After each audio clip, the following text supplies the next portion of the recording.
오늘 하나님께서 우리에게 주신 말씀은 시편 23편 4절과 5절 말씀입니다.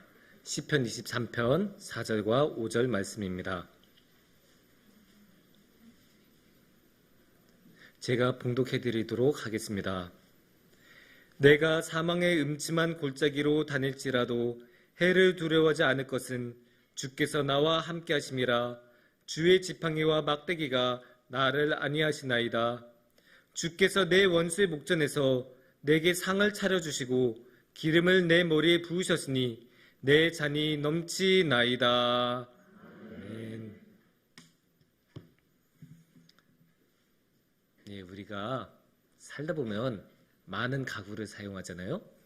그런데 그렇게 많은 가구들 중에서 어떤 집에나 있는 가구가 있습니다. 바로 식탁입니다. 물론 그 사정에 따라서 그 식탁을 잠시 치우거나 사용하지 않는 집도 있을 거예요. 하지만 우리는 모두 밥을 먹고 살아야 되고, 그러면 집에서도 밥을 먹기 마련이고, 식탁은 집에서 밥을 먹을 수 있는 장소를 마련해 주는 가구이기 때문에 식탁은 반드시 필요하기 마련입니다. 근데 이게 신기한 게 그 식탁을 보면 그 집주인이 보여요. 이게 웃으실 수 있는데 사실 진짜예요, 이거. 왜냐면 넓은 식탁이 있다고 생각해 보세요. 넓은 식탁을 쓰는 집이면 그 집은 많은 식구가 있을 거예요. 식구들이 많이 같이 먹으니까 그런 큰 식탁이 필요한 거겠죠. 반면에 혼자 사는 사람의 집의 식탁은 어떨까요? 그 사람도 이렇게 큰 식탁 쓸까요? 아니에요. 작은 식탁. 심지어 식탁을 안 쓸 수도 있어요. 식탁 대신에 책상을 식탁처럼 쓸 수도 있어요. 그 이상하다고요? 제가 그랬어요. 제가 대학생 때 자취할 때, 이게 요새 젊은 사람들이 그렇게 많이 하거든요. 왜냐면 생각해보세요. 이게 뭐 같이 누구하고 밥 먹을 것도 아닌데 그러면 자취방은 좁고 그럼 굳이 식탁은 놔야 되나? 이런 생각도 들고, 또 혼자 밥 먹으면 이야기할 사람도 없으니까 심심하잖아요. 그러니까 우리 겸비군은 너무나 잘할 텐데 그럼 어떻게 합니까? 컴퓨터를 앞에 두거나 핸드폰을 앞에다 두고 밥을 먹습니다. 그러면 당연히 이 컴퓨터가 놓여있는 책상이 식탁이 됩니다. 우리나라 자취생의 식탁은 그렇게 생겼습니다. 아니면 키가 큰 사람은 아무래도 조금 더 높은 식탁을 쓸 거고, 또 여러분 낮은 식탁 보신 적도 많을 거예요. 아주 낮은 식탁? 그럼 키가 작은 걸까요? 아니죠. 그 사람은 의자도 쓰지 않는 좌식 생활을 하는 사람입니다. 좌식 생활 우리 많이 보셨잖아요. 특히 조금만 옛날 우리나라에서는 그런 좌식 생활 아주 많이 했잖아요. 제 할머니, 할아버지도 그런 좌식 생활 하셨고, 또 지금도 시골에 내려가면 그런 분들 많잖아요. 식탁을 딱 보면 의자 당연히 없고 이상한 그 스테인리스 같은 걸로 된, 거기에 이제 빛바랜 색깔로 이제 꽃무늬 이렇게 있는 그런 이제 식탁에 이제 상다리 휘어지게 딱 오시는 그런 거 자주 보셨을 거예요. 그렇게 식탁은 다양하고 그 식탁은 집주인을 닮아갑니다. 분명히 우리 성도님들 집안마다 다 자기만의 식탁, 자신을 닮은 식탁을 가지셨을 거라고 생각을 합니다. 그래서 어떤 분은 큰 식탁, 어떤 분은 딱 접을 수 있는 실용적인 식탁, 어떤 분은 깨끗한 하얀색, 어떤 분은 고풍스러운 원목 색깔, 이런 여러 가지 모습을 가지고 있을 것입니다. 그런데 여기서 우리가 한번 신앙적인 생각 한번 해봤으면 좋겠어요. 이렇게 다양한 모습의 식탁들이 있는데, 그러면 우리 주님의 식탁은 어떻게 생겼을까? 그래서 주님의 식탁을 보고 우리는 예수님의 어떤 모습을 볼 수 있을까? 한번 생각해 볼 수 있을 것 같습니다. 그러면 물론 우리 중에서 예수님의 식탁을 본 사람은 아무도 없을 거예요. 그런데 한번 성경 말씀을 읽어보면서 찬찬히 생각해 보면 저는 다른 거는 몰라도 예수님의 식탁은 엄청 넓었을 것 같아요. 엄청 넓은 식탁. 끝이 보이지 않게. 이게 옛날에 진시황이라고 있었잖아요. 중국의 진시황이 아방궁이라고 그 궁전을 30만 명이나 동원해서 지었다는 아방궁이 있었는데, 그 아방궁에는 무려 1만 명이 앉아서 먹을 수 있는 공간이 있었다고 해요. 그거 어마어마하게 컸을 거 아니에요? 근데 제 생각으로는 주님의 식탁은 그 아방궁의 식탁보다 더 컸을 것 같아요. 더 크고 더 넓고. 왜냐? 예수님의 식탁에는 이 세상의 모든 사람들이 앉을 수 있어야 되거든요. 예수님은 이 세상의 모든 사람들을 초대하셨잖아요. 그리고 예수님은 이 세상의 모든 사람들을 위해 십자가를 지셨고 그 식탁에 오기를 원하셨고, 그러니까 예수님의 식탁은 작을 수가 없어요. 무지무지하게 끝이 안 보이게 넓어야 돼요. 그래서 모든 사람이 앉으실 수 있게. 그러니까 예수님께서는 살아생전에 활동하실 때도 그렇게 모든 사람들하고 접촉하시고, 모든 사람들이 에이 저런 사람 있나 하는 사람하고도 같이 식사를 하셨잖아요. 예를 들어 마가복음 2장 16절 같은 데 보면 죄인들하고 세리들하고 같이 밥 먹었다고 해요. 사실 예수님 그럴 필요 없으셨거든요. 예수님 정도로 그렇게 인기 있고 많은 지지를 받은 사람이면 굳이 그렇게 논란이 될 만한 사람들하고 같이 밥 먹을 이유가 뭐가 있습니까? 그 사람들하고 괜히 엮였다가 욕만 먹고 막 비난만 당하지. 실제로 2장 16절에 그렇게 써져 있어요. 서기관들하고 바리새인들이 분개를 해서 아니 어떻게 저 사람이 죄인하고 세리들하고 밥 먹을 수 있는가? 화냈다고 나오잖아요.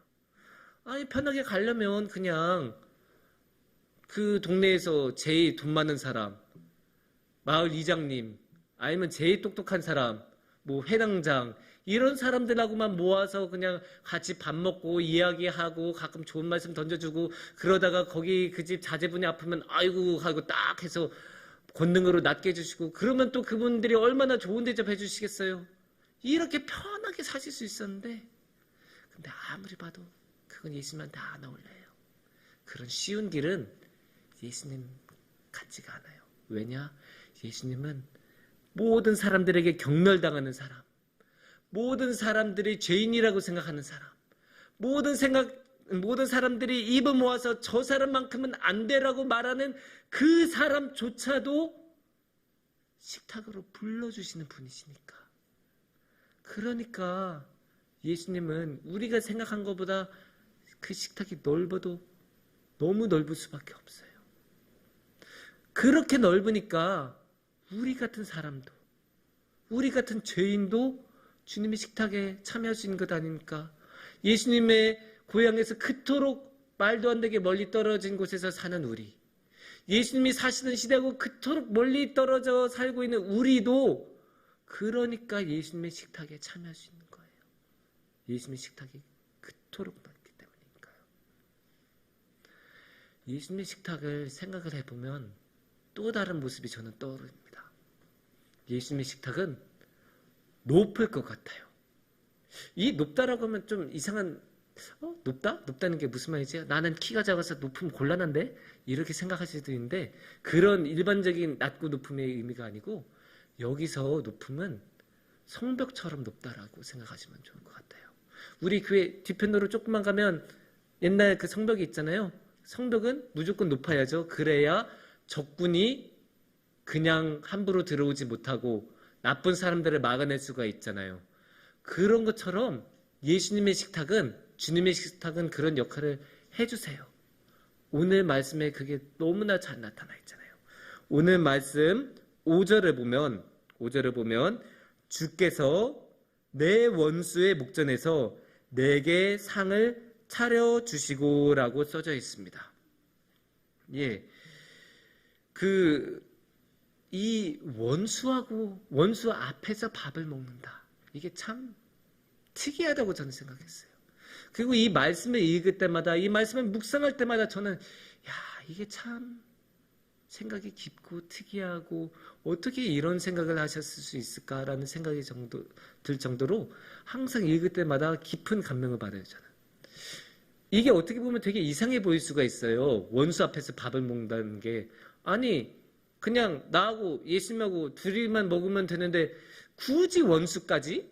이렇게 생각하실 수 있잖아요. 뭐 그 원수를 놀리는 것도 아니고, 또 이게 우리는 사이 안 좋은 사람하고는, 아니면 급이 안 맞는 사람하고는 겸상도 안 한다라는 말 쓰잖아요. 근데 왜 내가 이 원수하고 겸상을 해야 되지? 당연히 그렇게 생각하실 수 있어요. 근데 이 말씀은 이렇게 생각해야 돼요.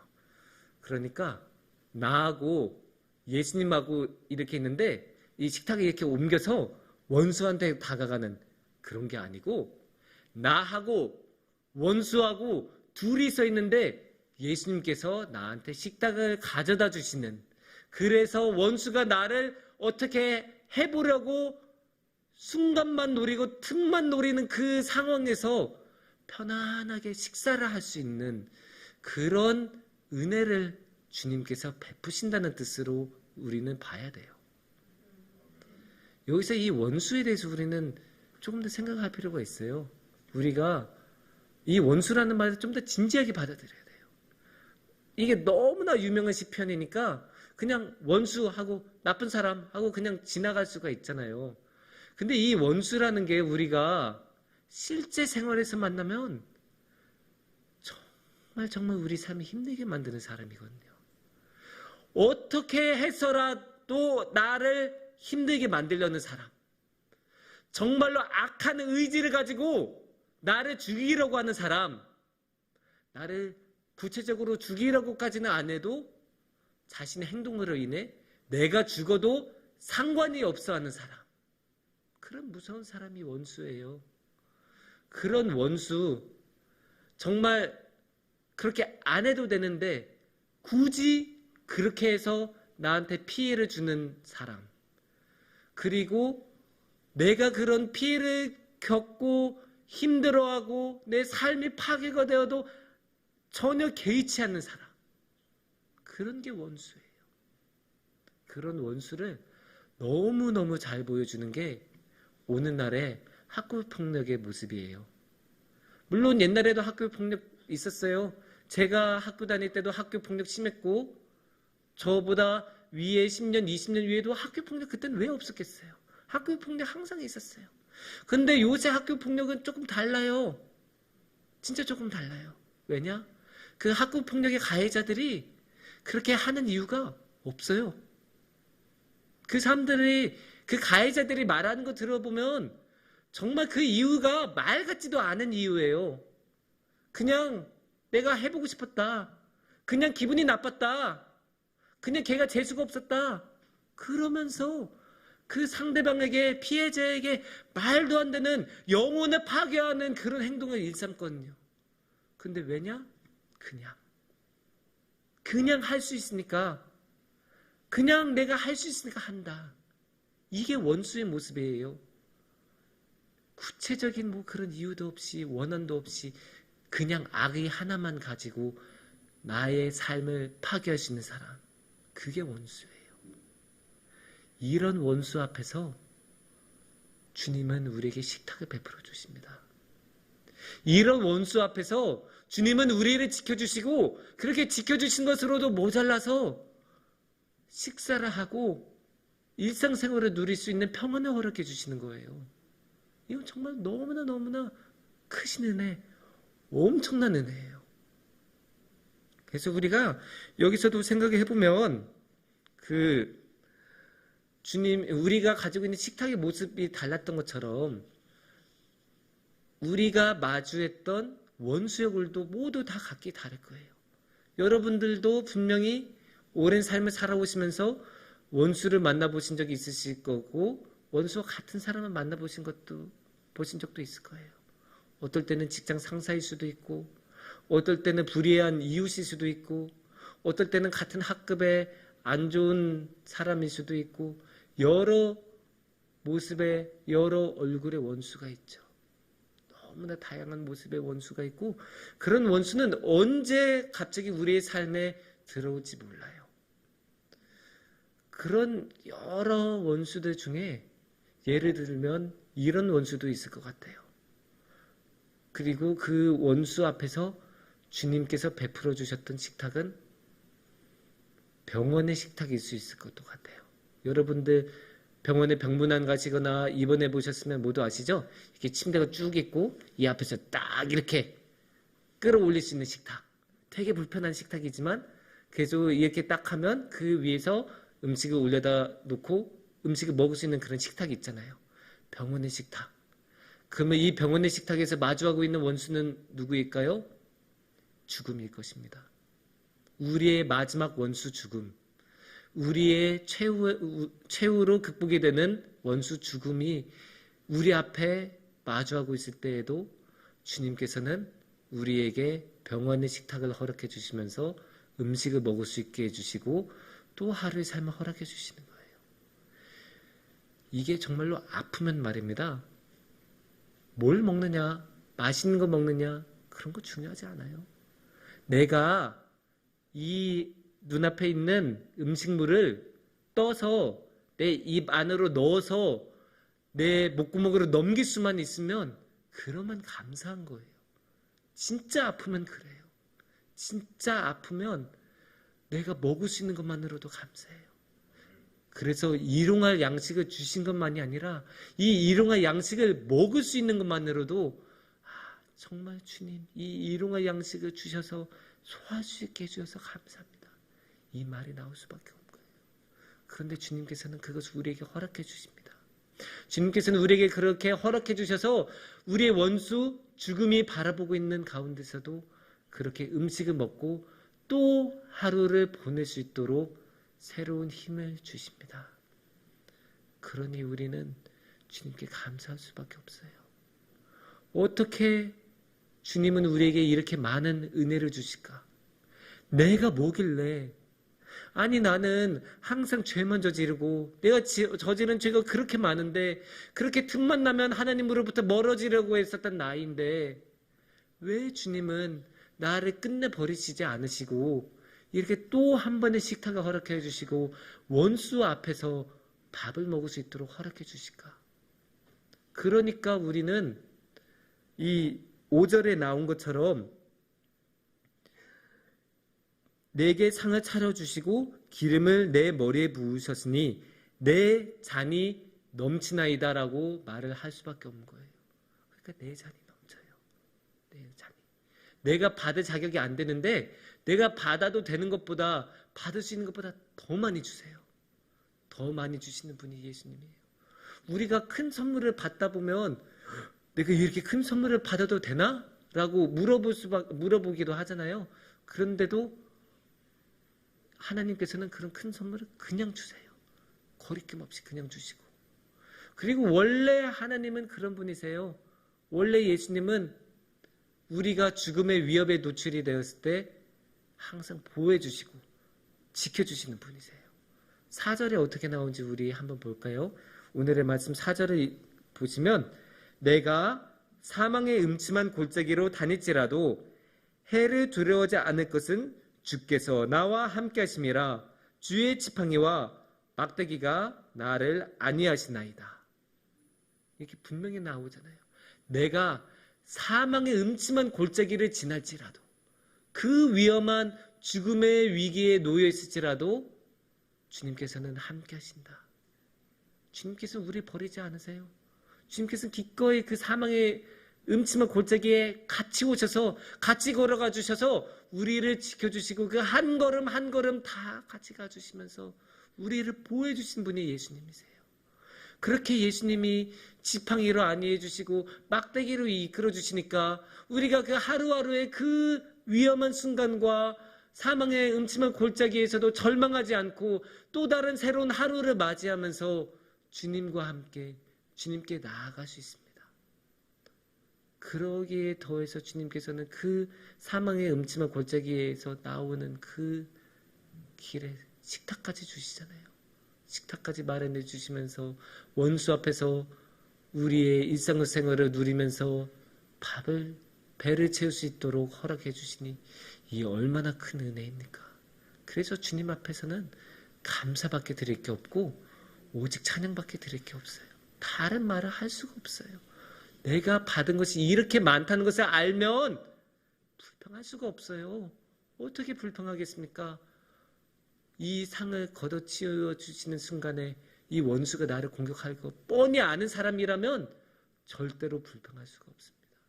우리의 삶에는 오직 감사만이 마땅하고 합당합니다. 사랑하는 성도 여러분, 여러분이 살다 보면 불행이 우리 삶에 번개처럼 들어올 때가 있습니다. 그리고 원수가 예기치 않게 우리의 삶을 망가뜨리려고 침입하는 경우가 있습니다. 그래서 우리는 사망의 음침한 골짜기에 벌어진 것과 같이 절망스러운 마음을 가질 수도 있습니다. 하지만 여러분, 너무 걱정하지 마십시오. 아무리 힘든 상황에도 이제는 더 이상 방법이 없다고 생각하시는 그 순간에도 주님께서는 우리와 함께 해주시고 우리 곁에서 우리를 지켜주시면서 우리에게 또 한 번의 식탁을 베풀어 주십니다. 여러분께서 언제나 그 식탁을 누리면서 항상 함께 주시는 주님을 믿으시면서 그 주님의 사랑으로 항상 충만해지시기를 축원합니다. 기도하겠습니다.